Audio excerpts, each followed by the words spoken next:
Yo, what's up guys? In this video, we're going to be going over some of the games that allowed my friend Kuro here to reach top 13 in the world with Expo Cycle. He did manage to beat some really difficult matchups, so be sure to stay till the end and hopefully learn a thing or two from his gameplay. Also, I'll be sure to link his Twitter and player stats, all of that, in the description below. And yeah, if you guys want me to do more videos like this, I might make this like a weekly series, so comment down below like who you want to see come on the channel where I can like analyze their gameplay. But yeah, we're going to be against SK Mortar. As you can see, Hogs Earthquake, this is definitely not a good matchup for Expo at all. In my opinion, it's probably like 70-30-ish for Hogs, but some of the really good Expo players right now do actually have even positive win rates for it. I know Aragon said he wins it like a majority of the time, even though it's a really bad matchup for Expo. So we're going to see how Kuro plays it here. So as a queen going down, probably choose the ability here. You want to essentially use it every time you can. It does allow the queen to score one hit on tower, which is actually really good in this type of matchup, where you want to get as much damage as you can in single elixir. So let's see what the opponent decides to do here. Just go to the queen on the knight. Unfortunately, it's not like in the tower range, so we can't go ahead and fireball that, because you don't want to fireball their queen if they play like next to their tower. So just goes for the fireball on defense and log as well. You never really want to take the risk on the ability, like not knowing if they're going to play it or not, or if they manage to cycle back to another one of the ability.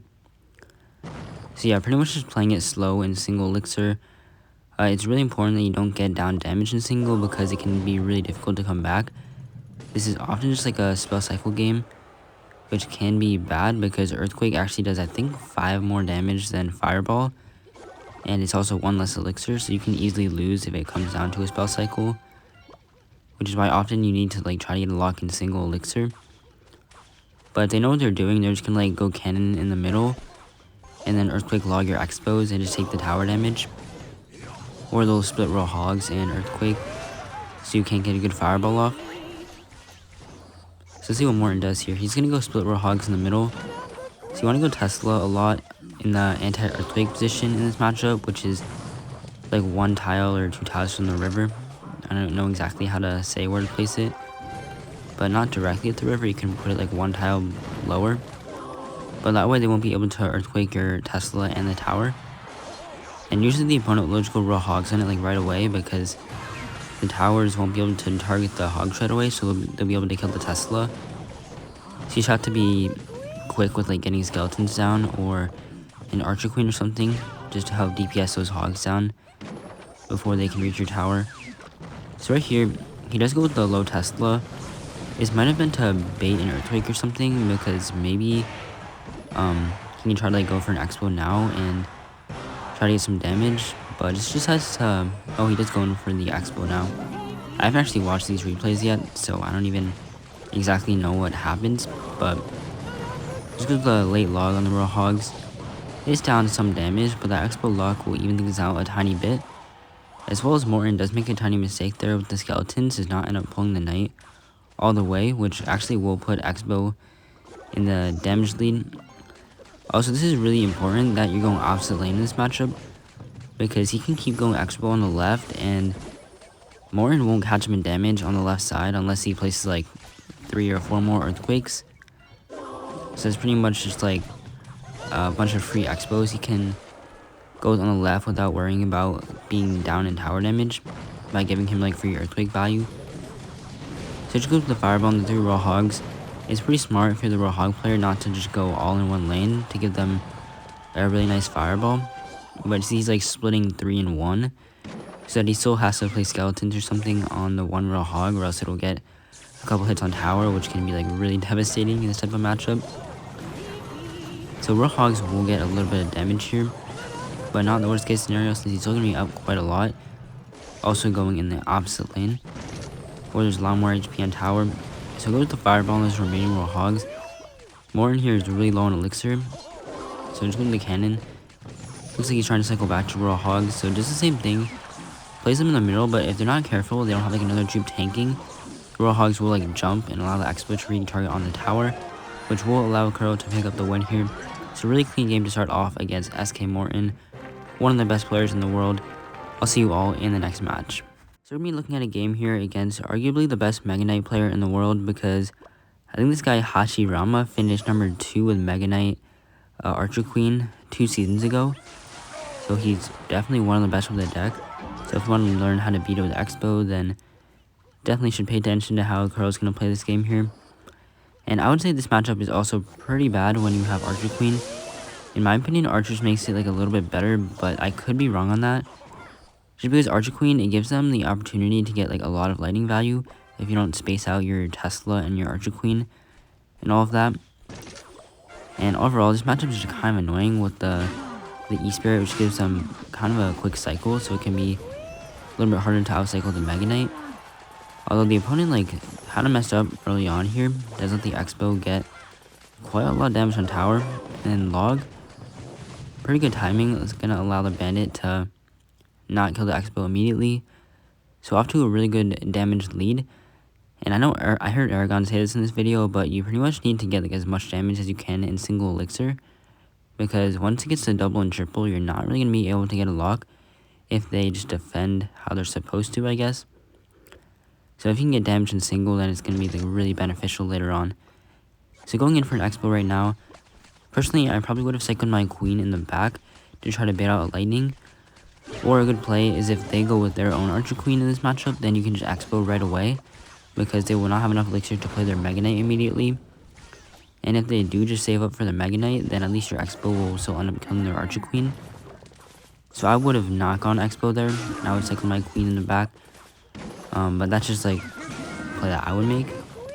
So Dark Prince is not going to end up getting a charge on tower. Pretty much even in elixir right now. And notice how he does have the Mega Knight outcycled, so I'm curious to see if he's going to decide to go Expo now. Looks like he does. We'll have the Ram Rider, and might just go with the Lightning in the Expo, or go E-Spirit and cycle back to Mega Knight, which looks like the opponent decides to do here. And just cycle back to another MK. So going with an Archer Queen up high most likely here. So yeah, notice how he's placing it like up high, because that would give him like the opponent a really good Lightning. If you play it like low, below the Expo. And that's a really clean King Tower activation on the Mega Knight. Pretty much a textbook interaction that you need to know whenever you're facing a Mega Knight deck. Especially in mid-ladder, I know a lot of people are facing Mega Knight. So even if you're not like on top ladder against like these meta Mega Knight Ram Rider decks, still a very useful interaction you should know. So the opponent's going to go Ram Rider in the back here. I think he's setting up just to Mega Knight on top of the Queen before... oh wow, it actually does survive with 1 HP though. And Tesla placement off to the side. This actually is a good Tesla placement, especially in the Golem decks as well. It'll pull the Golem, and it's also an anti-lightning Tesla position. So it's end up working there on the Ram Rider pretty nicely.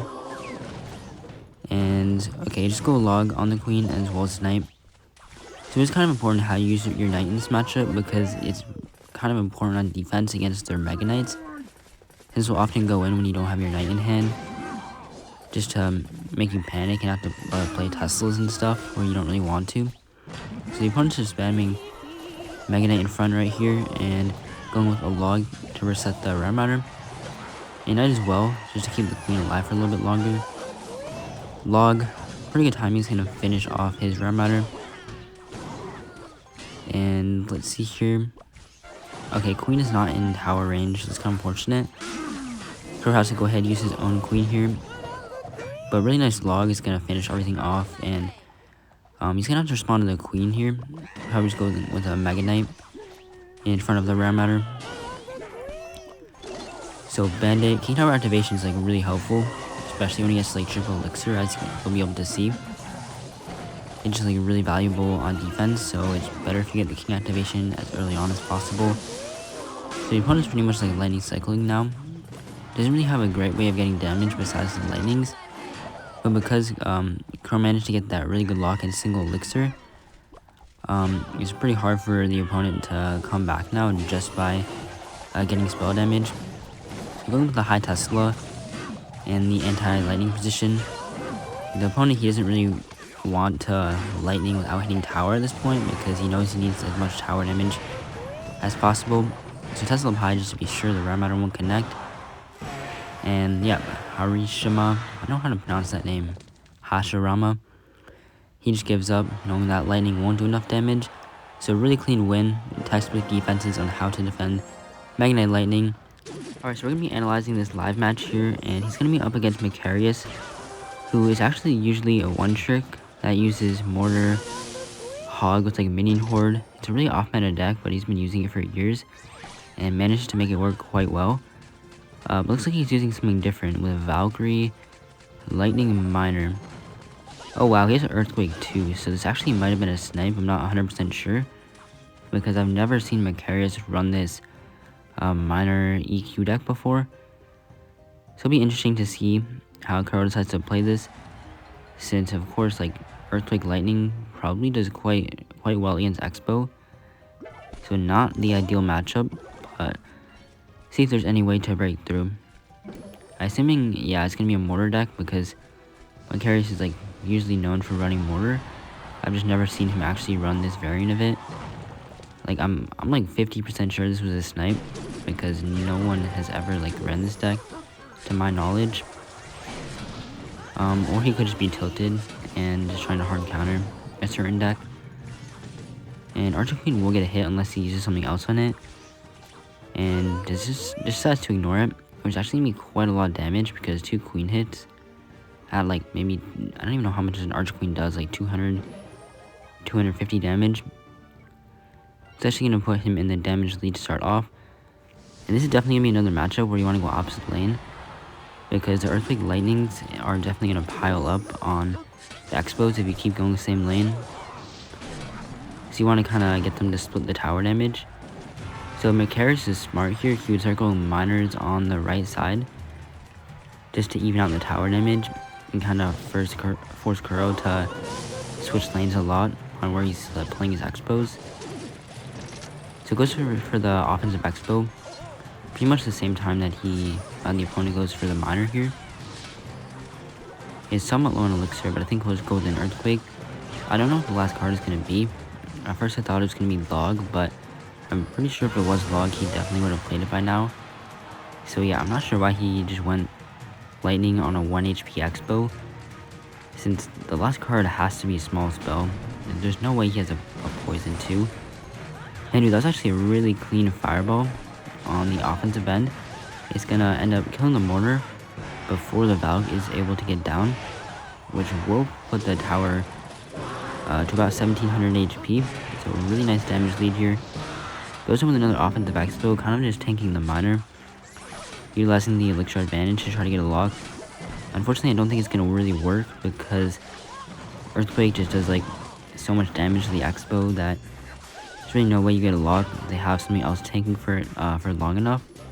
So Archqueen going down will end up baiting out another Lightnings, which goes in with another Expo. Offensively, still up a decent amount of elixir. He's kind of having to play things immediately right when he has the elixir too. So he's going with an Archer Queen. I don't know if it's like the best queen. It will force him to Earthquake up high without hitting tower. So I guess not the worst. I don't know if he was even cycled back to Lightning there or not. So he goes in with another Expo. We're just going to see another defensive Mortar come out as well as a Valk. Is pretty low on elixir, so won't be able to Lightning immediately. So just decides to go in for the Earthquake on the Expo. Log E-Spirit trying to push the Valk back, but the Expo will not lock. Really unfortunate, actually, the Fire Spirit is going to be able to connect to tower here. And going into triple is actually going to be a little bit tricky, because Earthquake Lightning is a lot of damage, and I assume the last card is going to be a spell as well. So it has to like keep up the pressure a lot on the right side, just to bait out the spells so he can't get too much damage on the left tower. And Log to push back the Valk. I don't think this Expo is really going to be able to do too much here, but it's still baiting out cards and pretty much stalling the game. And looks like Macarius is going to go Miner Lightning actually. And there's the arrows, which are the last card. Oh wow, he actually just let the Archqueen connect. Oh my gosh, so it's actually a pretty close game. He's BGamming. I mean, I would too, because it's a pretty hard counter on Macarius' end. He has 2 big spells that are really effective at dealing with the Expos, but really solid opposite lane pressure throughout the match, preventing Macarius from getting any real tower damage with his spells on the lane that he's going for. So hopping into the last match here, it's going to be against Splash Yard, and I know a lot of people think that Expo has a super hard counter against any graveyard deck, but if the opponent plays well, then it can definitely be tough, especially when they have Tombstone and Poison, because Tombstone is, like, personally, I would rather they have the Goblin Cage, even though, like, you would think that Tombstone's better because it doesn't have, like, as much HP, but with them having the faster cycle, it can be really annoying because it's easier for them to cycle to back to Poisons really quickly in this matchup, and they can just, like, spam Tombstone in the middle and then have a 1 elixir faster cycle. So personally, I'd rather they have Cage. I think it's definitely easier. But really early lock, this is another type of matchup where you want to get like a lot of damage in single elixir, because if you're even going into double or triple, what they're gonna do is they're just not gonna graveyard the whole game, except for like maybe 1 or 2 graveyard pushes in triple elixir. But all you're gonna do is wait until you Expo. They're gonna poison Barbarrel just to get the tower damage from the poisons, and that's just gonna stack up all the poison damage. And right here, that's actually a really smart Expo on Kuro's end. If I like knew his cycle, I probably would have gone like Expo as 0 elixir there, just to probably get some more damage out of that.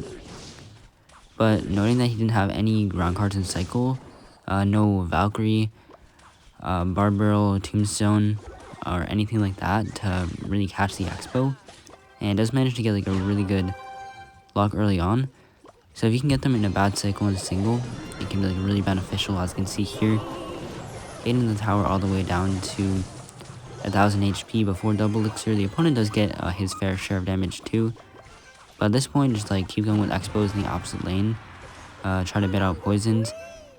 And this is not even going to be like a 5-minute match, which often graveyard matches are. Since part of the reason is because the opponents usually don't even play their win condition the whole game. They just go hardcore defense and try to get as much poison damage as possible. And he actually does go graveyard opposite here, but a nice knight to block the bridge. Also, I think archers are probably better in this matchup just because they're, even though poison has killed them, they're a lot better at dealing with the skeletons, because Archer Queen, it does shoot quite slow compared to the archers.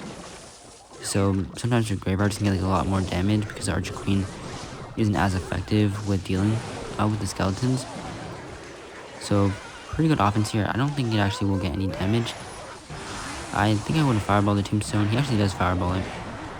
Just because like this is gonna put it in, I think 2 fireball 2 log range, maybe 2 fireball 1 log. I don't even know the tower damage with the spells really. But just keep under pressure. I think this is better than going for the spell cycle because it's gonna bait out poison every time. Since they can't really defend your Expos without poison, since you could just catch their Barbarrel and then fireball their Ice Wizard or something. But in this case, he has to fireball the tower because it's already at such low HP. And at this point, that's maybe, I don't think it's even fireball log, but just have to remember to block the bridge. You know, if they're spamming Valkyrie at the bridge, they're pretty much always going to try to go in for a graveyard. And that was actually like a decent idea on the opponent's end. You don't really want to play your Archer Queens towards the middle in this matchup though. You want to play them to the side as much as you can, because sometimes the opponent can like tornado them into the opposite lane, which you just want to try to prevent that as much as possible. So yeah, that's the end of the video, and peace out.